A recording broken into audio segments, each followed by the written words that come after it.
Welcome back to Kimmell and Cox, your source for all things entertainment. I'm Keith Cox. As always, I'm joined by my good friend Dylan Kimmell. And it's good to be back. I had to miss the last episode thanks to being sick with the flu. My wife and I were both sick with the flu. So that was pretty rough. I felt so bad because I got her sick. I started getting sick and continued to work through it, which I probably shouldn't have done.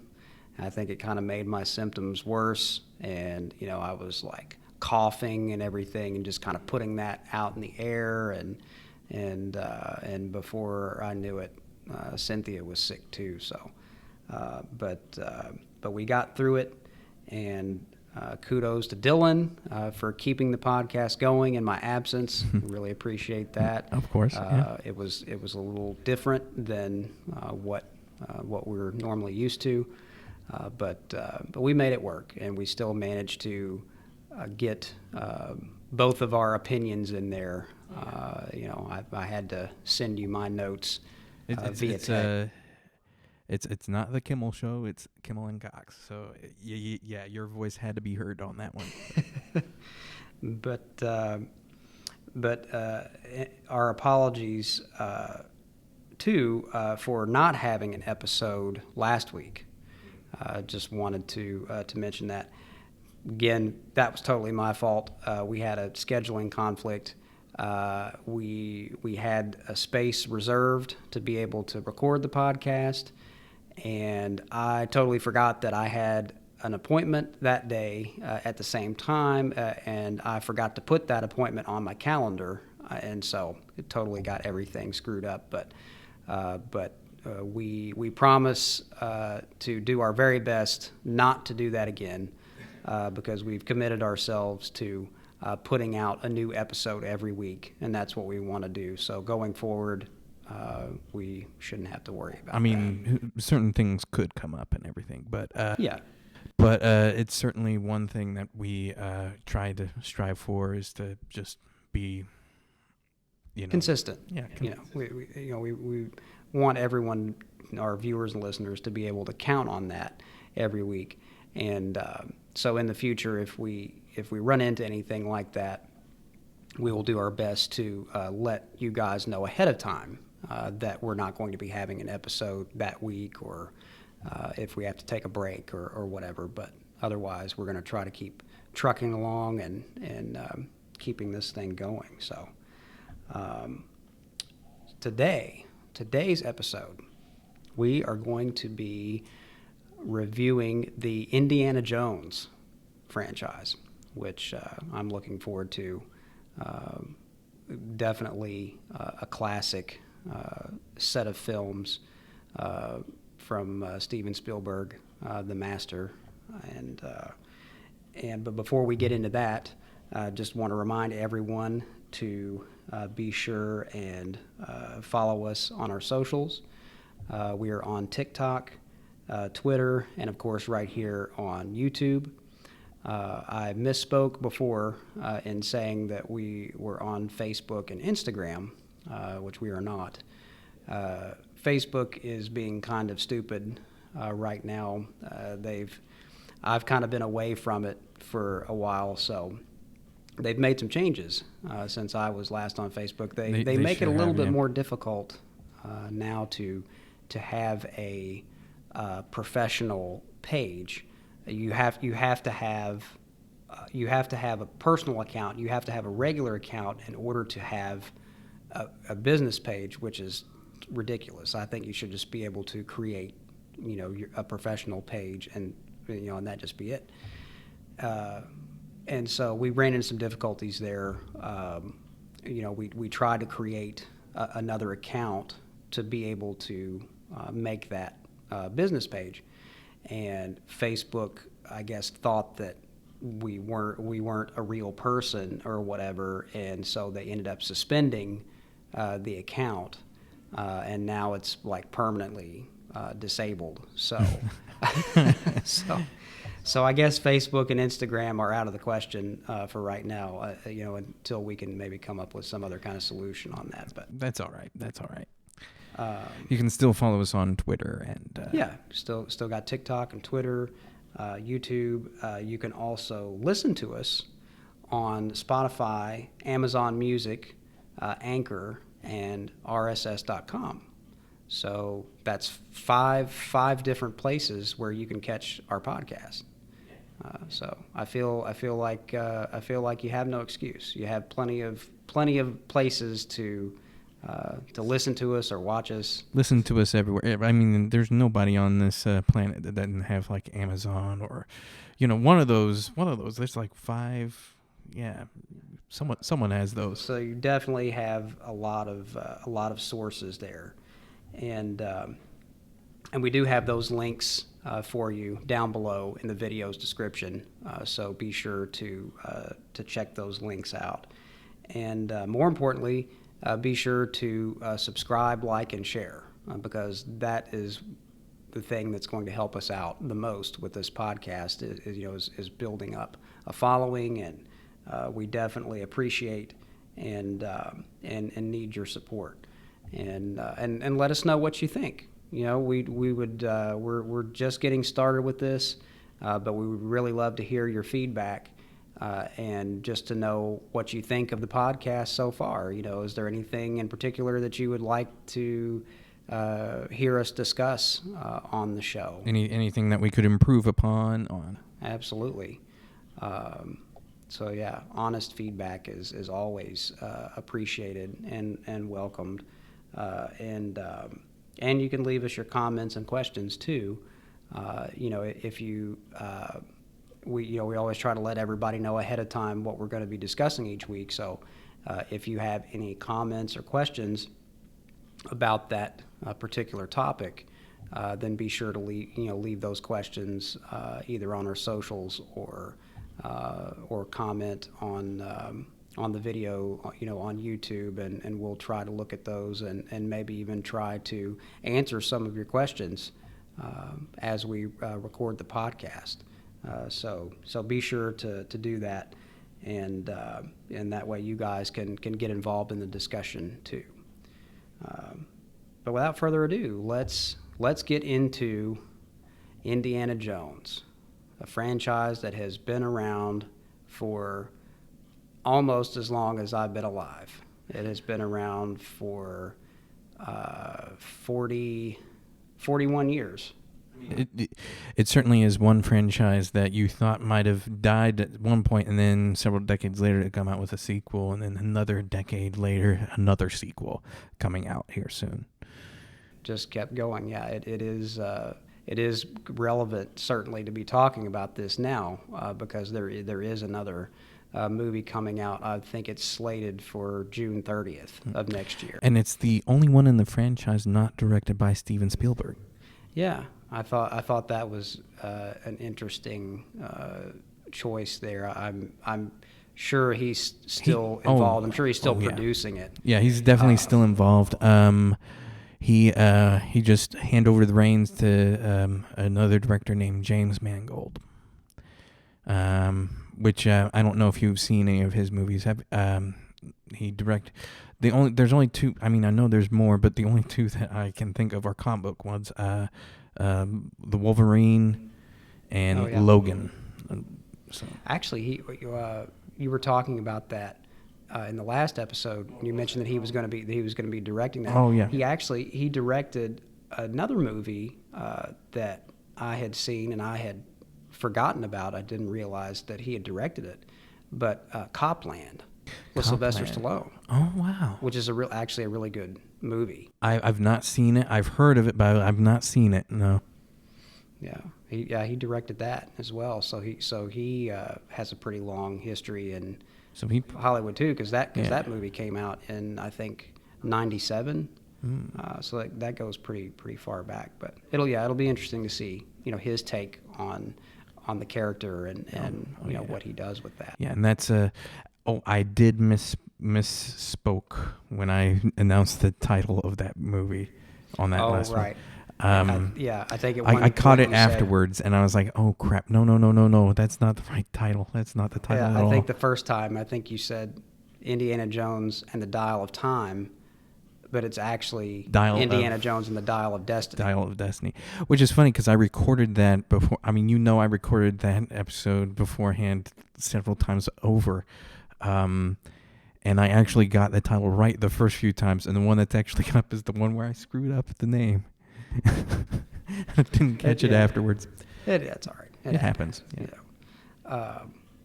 So can you remember the first time that you saw? We'll start with the first film.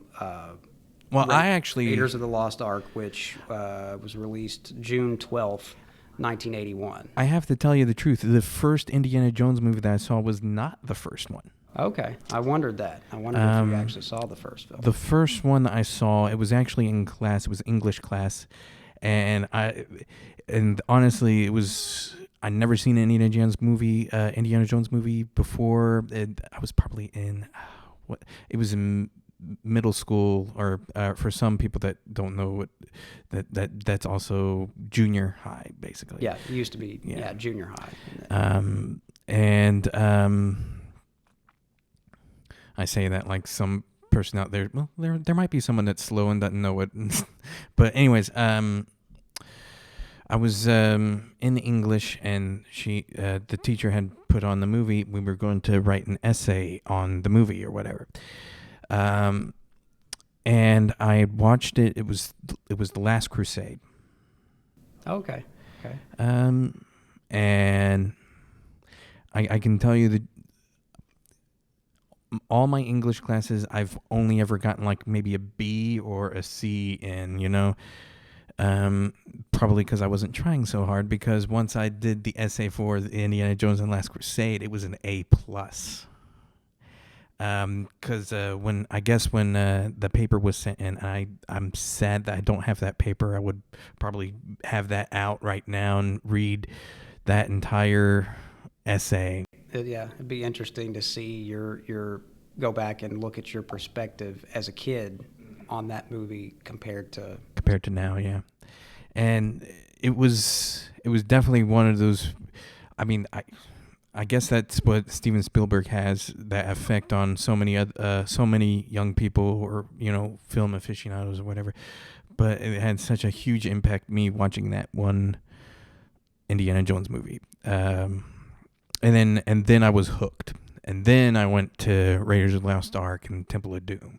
Actually, maybe a week or two later, I went with my mom to the store and bought the pack of. At the time, there was only the 3 movies. The Crystal Skull hadn't even been announced yet. Yeah, that was a long way off. And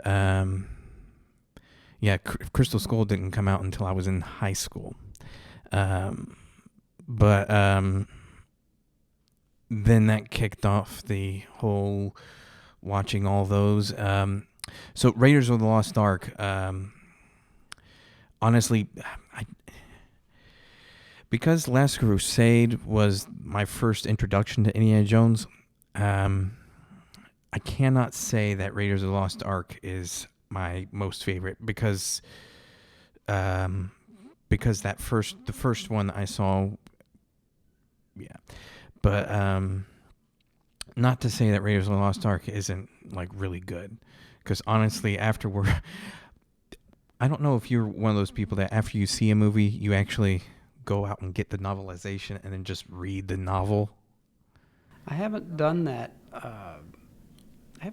Too often that I can recall. When I was little, that's all I did was, once I got done reading the movie or watching the movie, then I'd read the movie. Mm-hmm. I'd go and get the book and then read the book. And it's interesting, when you read the book, they actually add some scenes in there that might have been deleted from the movie. Mm-hmm. And not even in the deleted scenes in the. I mean, that they pick and choose what deleted scenes they want in there.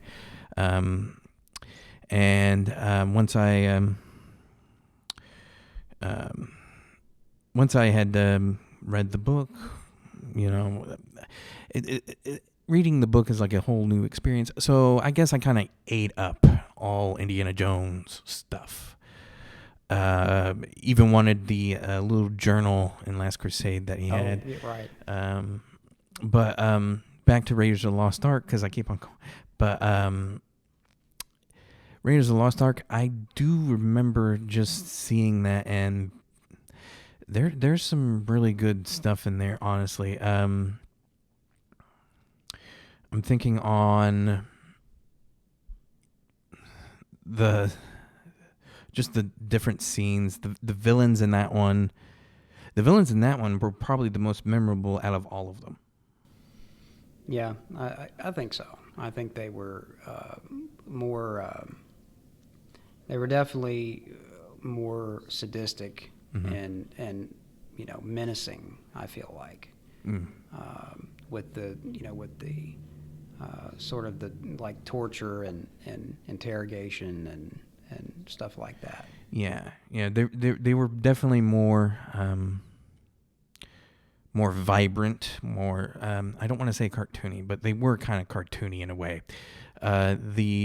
The second one was more Temple of Doom was more like a cookie cutter villain, and then the third one they were more like, we're good guys at first and now we're bad guys, that kind of switcheroo, like it was supposed to be like, oh, they're bad guys. But so Raiders of the Lost Ark was definitely probably the best in terms of, the story arc, I'd say. And even the MacGuffin of the Ark of the Covenant was, the Ark of the Covenant is actually much more memorable of a MacGuffin than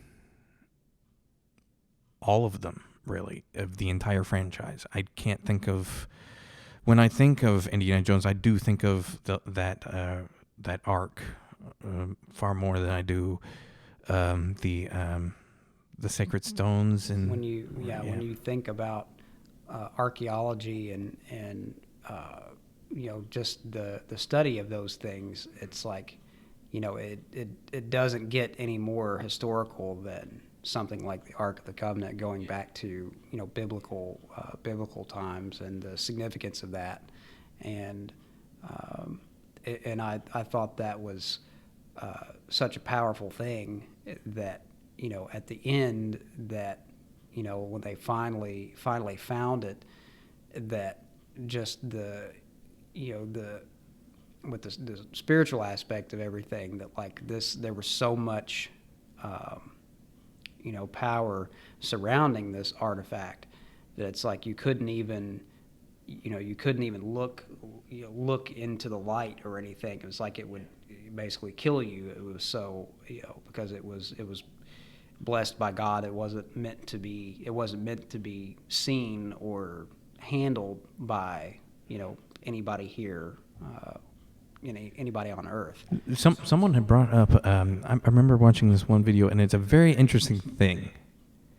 Basically, here's the interesting thing. I don't know if you've noticed this, but after I heard this, I was like, huh, that is so funny. Raiders of the Lost Ark is one of the few movies where if the hero was not in it, the story would play out the exact same. Yeah, it makes a lot of sense. Be less interesting of a movie, but well, and this is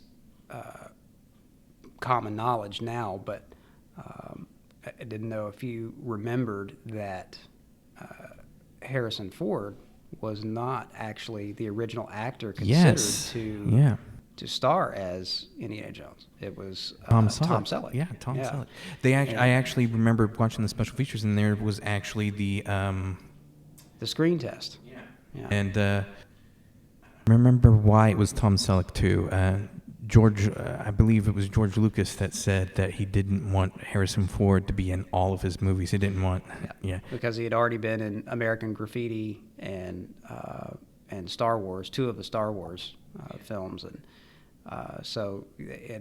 I think he sort of broke that broke that promise or whatever with Harrison Ford, because he said typically he didn't like to use the same actors over and over again. And I think Tom Selleck would have done it if he didn't have he had TV obligations too. Yeah, that was really the only reason that he couldn't do it. He couldn't fulfill the contract because he was already under contract with CBS to do the TV series Magnum PI. I don't know if you know this, but there is a cartoon called Chip and Dale, or I remember that Chippendale Rescue Rangers. Yeah. Did you know that the costumes that those little chipmunks, they're chipmunks, right? Yeah.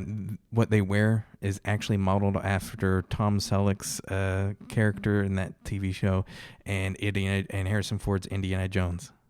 Yeah, now that you say that, it totally makes sense because I could see it. I can picture it in my head with I think it was Chip was the one that had the leather jacket and the fedora, and Dale had the Hawaiian shirt. So yeah, it's kind of funny that they that little homage, I guess, to those two characters. Yeah. But I don't know. Like I watched Tom Selleck's Screen Test, and you can look that up on YouTube. I'm sure it's out there if you want to see it. But I could easily have pictured him in that role. I think he would have done well with it. Would it have become as iconic as it is? I don't know, because because Magnum PI served him very well, and that show catapulted him to stardom in a different way. Mm-hmm. So I think it was one of those things where it was things happened. Things worked out the way they were supposed to. Yeah. Like Harrison Ford was meant to be associated with Indiana Jones, and Tom Selleck was meant to be. And honestly, I'd say that Harrison Ford actually loves that role a lot more than he ever did Han Solo, because I remember him saying he wanted Han Solo to die in Empire Strikes Back. I'd say he loves Harrison Ford loves Indiana Jones a whole ton more because one, they have not killed Indiana Jones off, and two, even though in that Kingdom of the Crystal Skull that they hinted of tossing the hat on over to Shia LaBeouf's character, that's not happening. One, probably because of all the backlash Shia LaBeouf gets, but also because it's Harrison Ford. I remember him saying in an interview that he felt like there was more potential with Indiana Jones. There was more stories to tell, more life in that character, where Han Solo had already reached his potential. So he felt like he just needed to be. I'd say that Harrison Ford is one of those actors that is just like, he's not wanting just the paycheck. He's actually wanting to serve the story, which is actually, I feel like we both are kind of like that too. We don't really, the paycheck's good. It's always nice if you can get paid, but we do it more for the love of the if you end up doing it for the money, then it's not going to work out. Yeah, you can't. If you're only doing it for the money or the fame or whatever, then I feel like you're destined to, at the very least, you're going to be unhappy because you're chasing after it for the wrong reasons. You have to do it because you enjoy doing it, because it's fun, and because you enjoy putting out a product that other people enjoy, that where you can. That was always the thing for me with wanting to become an actor, was wanting to impact other people, wanting to have the same impact that some of my favorite actors always had on me. When was the when did you see Indiana Jones for the first time? Raiders was the first movie that I saw in the franchise, and it was probably sometime in the 80s, because obviously I was a baby when the first film came out. So I didn't see it until several years later when it was sold to TV. I probably saw it whenever the first TV airing was, or one of the first TV airings. And of course, this was in the days when you only had 3 networks, unless you had cable or the premium movie channels like HBO, Showtime, Cinemax, and that kind of thing. So in those days, you couldn't even see a movie more than once. It's like once a movie was released in the theaters, the only way you could see it more than once was either to go back to the theater and watch it again while it was still, in its initial run, or wait for it to come out on video, which back then was a much longer process because VHS was still a very new thing. And beat out what was the other one? BMX, or what was? Betamax. Betamax, yeah. And Laserdisc was a thing for a while. But now that we have all the turnaround time was much slower on that. It's like sometimes a year or more for a movie to come out on video. Yeah, this generation's spoiled with how easily accessible movies are now. Yeah. Now they're already like streaming within like maybe 2 months after a movie. I mean, not even like the one Rock Dwayne Johnson movie, Black Adam. It was in the movie theaters for maybe like a couple of weeks or so, and then boom, out on streaming. It's just like that. So. But yeah, and that was actually kind of my experience with a lot of movies. Like the first time that I saw them was on TV. But obviously, you're not getting the full effect of it because they edit the movies for TV, due to content, or language, or certain elements, and so I can't remember. I can't remember when the first time that I actually saw the movie in its entirety, like uncut. Yeah, I imagine that it being on TV, it was cut up a little bit. Yeah. But I probably, out of all the movies, I probably have seen Raiders more than any of the others. A close second would probably be Temple of Doom. I've probably seen those two more than any of the others, simply because back then I think those were the ones that were getting the most play, on TV and things like that. Seems like they were always on. But I remembered enjoying the movie. I guess I didn't get into that franchise as much as certain other franchises, but it was definitely, an enjoyable movie, and I can remember watching it, with my parents, and Did you see any of them in the theater? The only one I saw in the theater was the last one, Kingdom of the Crystal Skull. That would be the one for me too. That was the obviously that would be the one for me because the other 3 predate when I was born. I'm pretty sure they do. When did The Last Crusade come out? That was probably in like 89. Not so. Yeah. Yeah. So yeah, it predates me. So out of all 4 of them right now, which one would you say is the weakest?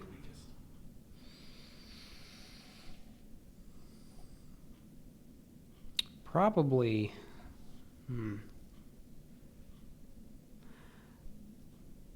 Probably Kingdom of the Crystal Skull, just because, there were things I liked about it. I knew that you were not really, a fan of that one, in particular. Right. There were some things that I liked about it, in terms of, they did some pretty cool things with some of the action sequences, but it got to a point where it was a little bit over the top. There was so much CGI used, in that movie, and a lot of it is very noticeable, partly because CGI had not evolved to a point that it has now. So you go back and watch that now, and you can totally tell. There are times when it almost looks like they've mixed animation with live action, and so it kind of took me out of it a little bit, because the first three movies relied mostly on practical effects and stunts, and that's what I really go for in a movie. Is I want to, even if I know that it's a stunt performer that's doing the hard stuff, at least I know that like a real person actually did that. Even if it's not the actor, it still adds an element of excitement to it, because it's actually happening in camera, on camera.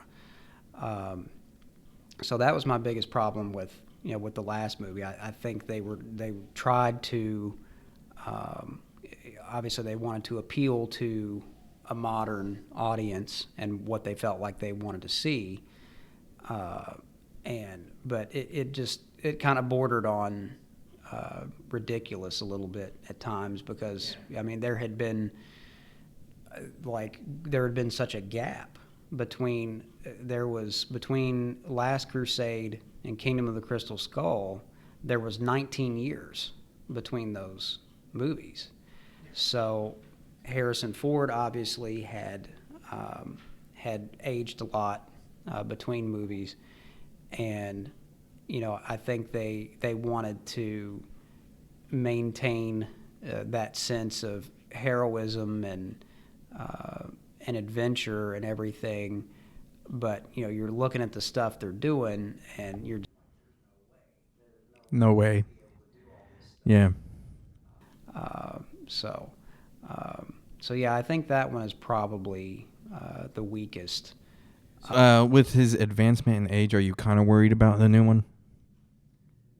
Because I haven't read too much about it, and I try not to do that, because I don't want to spoil the experience. I kind of want to go into it blind a little bit, but my fear with this next one would be that they try to do more of that they try to I heard something about Harrison Ford. They were asking him if he was pleased with his character's look in this new film, and I didn't really get into the article or whatever, but it kind of made me think, have they tried to reverse age him to make him look younger for this film? I don't know if I should answer that or not.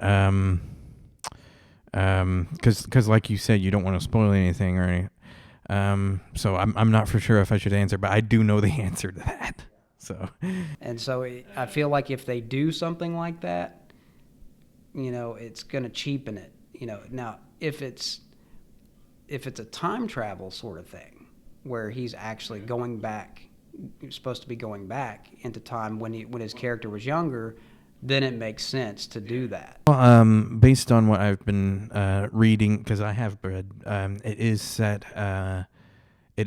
after Kingdom of Crystal Skull. So if they do de-age or anything like that, then I would assume it would be either a flashback or like we said, time travel. Because a title like Dial of Destiny, you're kind of thinking, is this time travel? I don't know. It doesn't really say anything about time. I mean, there's a difference between destiny and time there. So,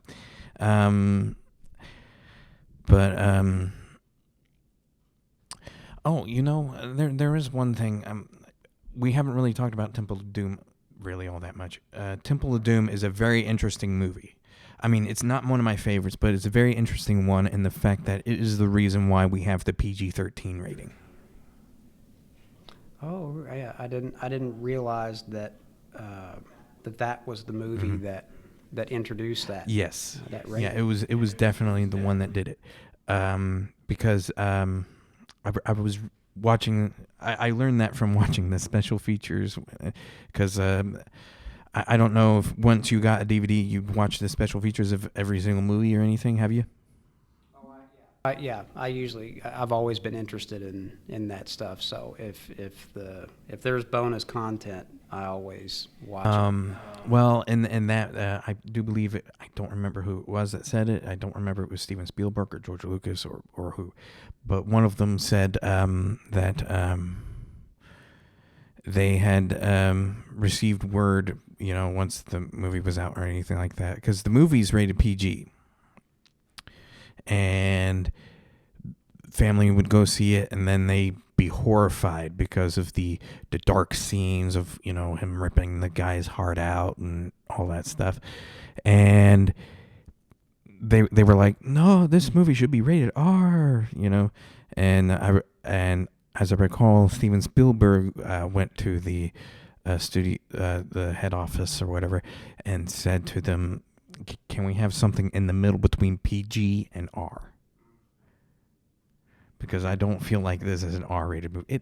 He's right. It's not. I mean, it was certainly, it had some graphic elements to it, but it definitely wasn't deserving of an R rating. There wasn't a lot of profanity. There wasn't nudity or anything like that, in there. It was really more just the violence. So an interesting thing about Temple of Doom, which I don't know if you ever caught this or not. I'm sure you did, but one of our favorite actors has a little cameo. Oh, really? Dan Aykroyd actually appears in the film. Oh. But it's hard to catch him because, like nowadays, when you think of a cameo, it's a very obvious cameo. But in his case, you could barely even see that it was him. The camera was like pulled so far back from him. But anyway, towards the beginning of the movie, when Indy and Willie are getting ready to board the plane, the guy that escorts them from the car to the plane is Dan Aykroyd. And if you go back and watch that, you can definitely recognize the voice right away. He speaks with like an English or a British accent, but it's obviously Dan Aykroyd. But the camera never gets in close to him to where it's like really obvious that it's him. And I didn't know that for years. That is I didn't crazy. know that he was in the movie. It was just a quick little scene, which is it's funny because Temple of Doom came out the same year as Ghostbusters. It was like it was before. It was like Temple of Doom was released May 23rd, 84. Ghostbusters was released June 8th. So they were real close together. But I thought that was funny that he appeared in that. I did not know that. I'm going to have to look at that. Yeah, definitely going to have to go back and check that out. Temple of Doom, I think, it probably next to Kingdom of the Crystal Skull. That one is probably my next least favorite of the franchise. I'd have to agree. Yeah. A lot of it had to do with the character of Short Round.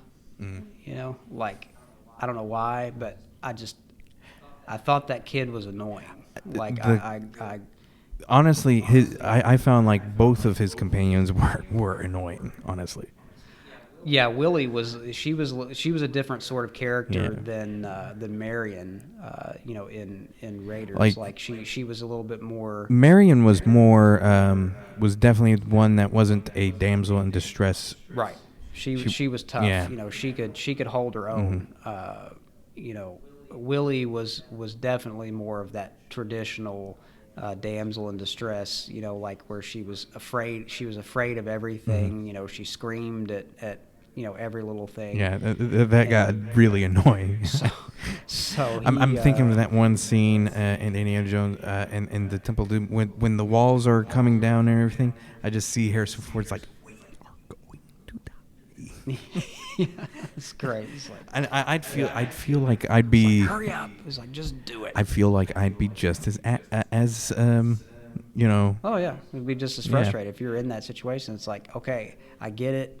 You don't like gross things. You don't want to reach your hand in there. I'd say- and it's like, but if you don't do it, we're going to die. See, Temple of Doom takes place before Raiders of the Lost Ark, so Right. I'm going to have to say that maybe Indiana Jones after that he's like, yeah, I'm splitting away from you guys because you all are annoying. Because he in all the sequels he never mentions them again, nothing. Yeah. So yeah, that one was, even though it had some great scenes, I love the climactic chase, the minecart chase at the end. That one was pretty good. As a matter of fact, I do think, I mean, the ending was very creative. The way the ending of Temple of Doom was really, really creative. It's still probably not the best ending out of all of the franchise either, because it ends on the side of a cliff, basically. Right. Which is not that exciting to me. But it was spectacular how they were able to do that too, because watching the special features and how exactly they tore that bridge apart, and then yeah. Oh yeah. Yeah, I mean that was definitely exciting. I mean there were great moments for sure in that movie. I felt like it didn't quite stand up to Raiders or Last Crusade, Mm-hmm. which talking about Last Crusade, which was the first of the movies that you saw. It's interesting because that one, I mean, next to the original was probably the next best one out of the franchise.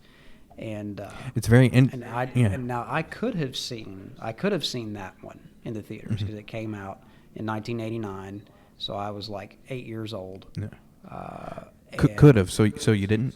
So I chose because I can't remember if I had already seen the other two by then or not. I might have seen Raiders already. Well, if it was 1989, then you have a couple of movies that came out that year that you probably would have been like, I would rather see that one instead. Yeah, that's really what it came down to. Because Was it Back to the Future Part 3? 89 No, that was 1990, was a wasn't big year for movies. Ghostbusters 2. Ghostbusters 2, came that out one came that out, summer. yeah. Batman came out. Back to the Future. Was it Part 2? Part 2. Part 2, yeah. But oddly enough, I didn't see that either because I didn't even. We'll definitely have to get into that when we because trust me, we're going to devote a whole episode to Back to the Future. But Oh yeah, we will definitely do that.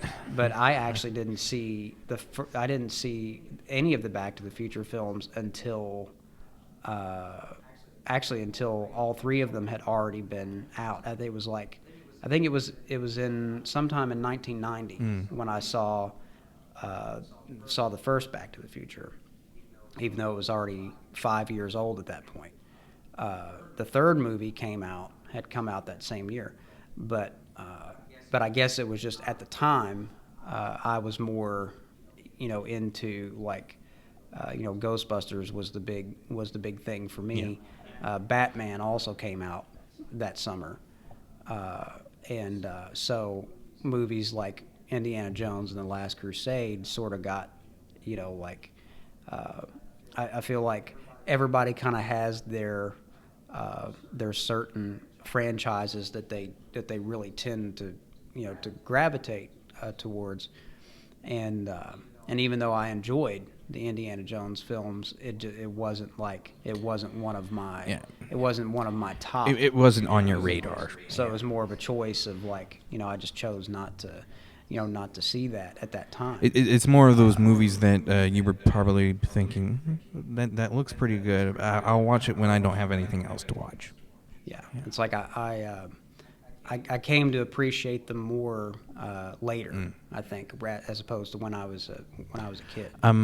I would say I am definitely the opposite, because once I saw that for the first time, obviously I got that A+ on there, so you could probably tell just that by me saying that story alone that I ate it up. And I'd say maybe it got me wanting to be more adventurous, explore places. Maybe even spark a little bit of interest of maybe archaeology at some point, That's a funny thing. How many people do you think, after watching Indiana Jones, was like, I want to be an archaeologist, and got onto that field and been like, this isn't what I thought it would be. I thought we'd be chasing Nazis and stuff. I'm sure. I think, especially for people like us, a lot of our views of different things, different professions and stuff. They were all fantasized by movies. They're influenced. By what we see in movies, and because you hear people all the time say, "Well, I wanted to be a police officer because I saw, a certain movie," or I wanted to be an astronaut or a firefighter or a race car driver or whatever it might be. So movies definitely impact us in that way. I do remember seeing some sort of interview where an actor actually said that. He said that, I can't remember what actor it was. If you know, then you'll probably let me know. But he said that he had watched a certain movie. It might have been Indiana Jones, actually. And he got into that field and he realized, this is not what I wanted to do. This is not as exciting as I thought it would be. And then he started realizing, he was like, you know what? It's what he did that I wanted to do, which is act. So he ended up being an actor. Well, and honestly, that probably is like the best profession for someone who, doesn't know exactly what they want to do, be an actor, because you get to be everything. Oh yeah, I mean, even Harrison Ford himself said that because when I think when he got the role of Han Solo, I think he was working as a carpenter. Yeah. At that time, he'd already done some acting. He wasn't even auditioning. He was just reading lines for the other actors. Yeah. And he said he quickly realized that he looked around at all of these other guys that were just working these normal 9-to-5 kind of jobs or whatever, and they were just they would work till they were 65 or whatever, and then retire and then die. Mm-hmm. And he said that life didn't seem appealing to him. He said being an actor was much more exciting because you get to play all these different types of characters and roles, and we kind of touched on that a little bit in our first episode where for me it was like that. It just seemed like that would be the best job you could have in the world, because it allows you to pretty much be anything you want to be. You can get to play all these different things, and it does present challenges too, because these actors, especially doing movies like this, high adventure movies, it presents different types of challenges, physical challenges, and working long hours, and it's not acting is not always easy. People think, oh, anybody can do that, but it still presents challenges because you have to do all these things, but then you also have the director who wants their vision to be carried out in a certain way. So you have to, they want to see something very specific in the camera. So you have to make sure that you're moving in a very specific way, and sometimes it probably feels awkward to the actor because you're like, this doesn't seem natural to me, but it looks good on camera. And so those are all things you have to consider when you're in the business. But it's fun. When you get to see the end result of that, you realize that all that hard work was worth it. Oh yeah, yeah. And I do say, like, once because I'd say that maybe you feel that same way sometimes when you're on a project or anything, and then you get home, you're like, oh man, I'm exhausted. I don't know if I want to do this anymore. And then later on, you're like, okay, yeah, well, when's the next one? I'd say, like, any job like that, any career like that, where you're like, I'm so exhausted, I don't know if I want to do it. And then the next day you change your mind completely, and you're like, I want to do it again. That's probably the career for you, Yeah. But, I was just thinking, though, that, Last Crusade was a good movie for you to start with in the franchise because, I mean, just the presence of Sean Connery alone, that's one of the things that put it way up there for me because and he's not even was playing familiar with Sean Connery through James Bond. Right. He's still the best James Bond ever in my opinion. He's not even playing a macho character in that neither. He's playing... No, that's what's funny. It's like, it's comical that it's like you really see like the father-son relationship between the two of them, and it's almost like a teenager who is annoyed by his goofy father who's like clumsy and keeps kind of screwing things up. It seems such a shame that I don't even recall seeing Sean Connery doing so many more comedies or anything like that, because honestly, he's got a sense of humor.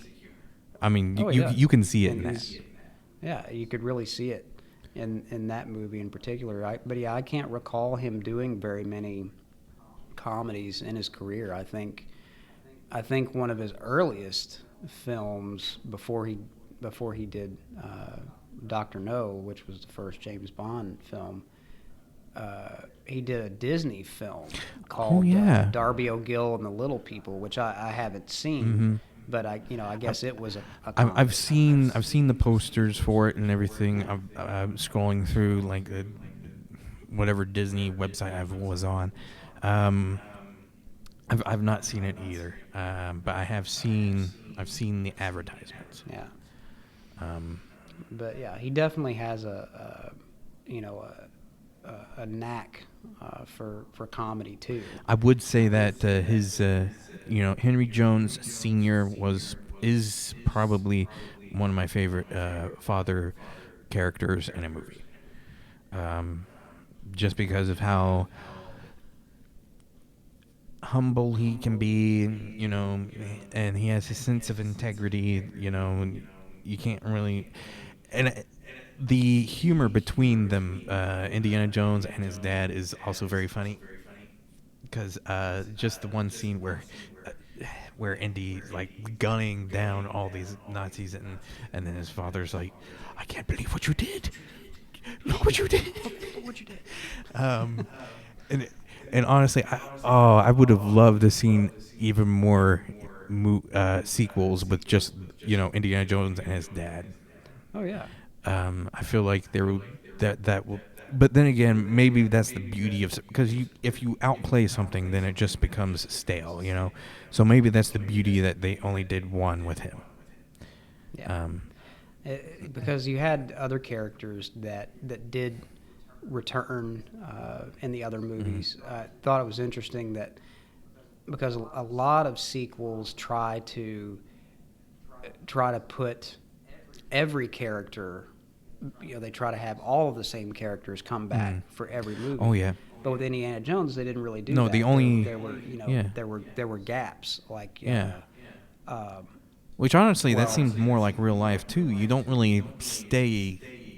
yeah, you don't always stay connected to the same people throughout your life, but sometimes people come back into your life, just like Marion came back in Kingdom of the Crystal Skull, and you had the character's name is eluding me now, but Is it the John Rhys Davies was in Sala? Is it Sala? Sala, Yes. yeah, was in he was in He was in Raiders and Temple of Doom. He's gonna be in the new and one, he's going to yeah. be coming back in the new one. So it's like there were these gaps in between there, but like where they would still they would bring back a character or two, but they didn't try to. It was good because they didn't necessarily try to make lightning strike twice, which is what a lot of sequels do. It's like, well, we'll just bring everybody back for the sequel. Sometimes it works and sometimes it doesn't. I'd say that the best way to make a sequel is to not make the sequel. Not saying that the sequel. You understand what I'm trying to say, right? Yeah. Don't think of it as a sequel. Think of it as a new movie. Yeah, you kind of have to. You have to kind of look at it as a new chapter. It's because it's the same the same character, but it's like a new chapter in their life. It's a new adventure, and there's always a way to do something a little bit different the next time around. If you have really compelling characters that you want to watch over and over again, they have a life to them, and you feel like you want to watch them progress and that's another thing that's kind of funny. When a comedy makes a sequel, it doesn't work out because they do the same jokes. Yeah, there is the I feel like they fall into that trap. And I feel like if you were to make a sequel, it goes with anything. Like we've been saying, you don't even try to make lightning hit strike twice, because it's not going to happen. Very rarely does it happen. Treat it like a new one, because people want to see those characters. They love the characters, what they did in the last one and everything like that, but they loved how they interacted with that. So they want to see them interact with a new set of issues. And I'd say that would be what makes the sequel good, is how they interacted with that new problem. And it's interesting to watch characters age. Oh yeah. To me, that's another element that is interesting with a sequel, especially if they have the kind of longevity that Indiana Jones has had. Yeah. Is to watch these characters grow old and to see, how do they do things differently in their old age. It probably doesn't work so well with a comedy, but it certainly works well with maybe, with an adventure or maybe an action or something like that, seeing the age progress. Because I'd say like a comedy would stick to that time period. But definitely seeing that is it's quite is what's the word I'm looking for? It's I had it and I lost it.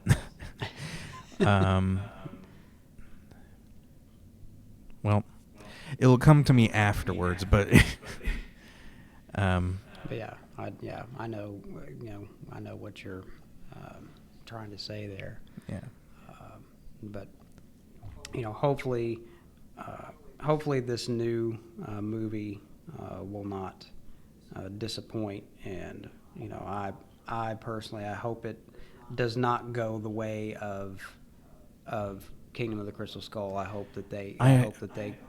they go back to the basics and what made the earlier films so good, and using using practical effects and stunts and things like that to make the action believable. If it's to be the last one, then I would much rather it end similar to how Last Crusade ended, which Last Crusade was supposed to be the ending, which is just to end it with, the hero going out into the sunset, Yeah.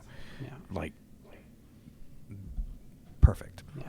That's kind of what you want to see. You want to see that character going out on a high note. Mm-hmm. So we'll see. We'll see in about 6 months. We'll see what happens there.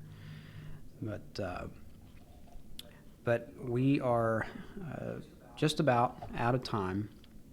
It really goes by fast when when you're talking about something that you enjoy, and it's a little tougher sometimes, especially when you're dealing with a whole franchise. And we probably easily could have devoted an episode to each movie. I would say so. Maybe when we do Back to the Future, we split it up. I think when we start getting into those, I think we're going to have to dedicate individual episodes to each movie, because there's just so much that we could especially with that. Back to the Future and Ghostbusters. Right. Yeah. But before we go, I wanted to remind everyone about our Patreon page. Just want to encourage you all to check that out again. Every dollar that you donate goes towards things like production costs, just to try to make this a better podcast for you all. It's definitely it's not always cheap to really make something the best that it can be, to look the best that it can, and so we can use your support to help with things like better cameras, better software, just better mics, better equipment, better microphones, everything. Finding a permanent studio space, which is something we're still looking for, just to look the most professional that we can be, and so you guys have something really entertaining and much better visually to look at, and so you all can really make a difference with that. So be sure to check out that Patreon page. We have a lot of really cool benefits on there. We have memberships starting as low as $5 per month up to $100 per month, depending on where your financial situation is and what you're able to help with. Every little bit helps, and we're just like most of you out there. We have day jobs in addition to doing this, and we do this because we really enjoy it. We love it. But we can definitely use your support to make this as great as we believe it can be. So definitely check that out. And next week we are going to be talking about Knives Out, which there is a new movie coming out. It premieres on Netflix this Friday, December 23rd. Had to think for a second there. But there's a new movie coming out called Glass Onion, A Knives Out Mystery. So I thought with that new movie coming out, it would be pretty cool to talk about both of the Knives Out movies, and so be sure to come back and watch and listen next week as we talk about those movies. And in the meantime, we hope that everyone has a wonderful Christmas, and just be sure to take the time to remember what's important, spend time with your families and those that you love, and let them know how much you appreciate them. So until next time, be good to yourselves.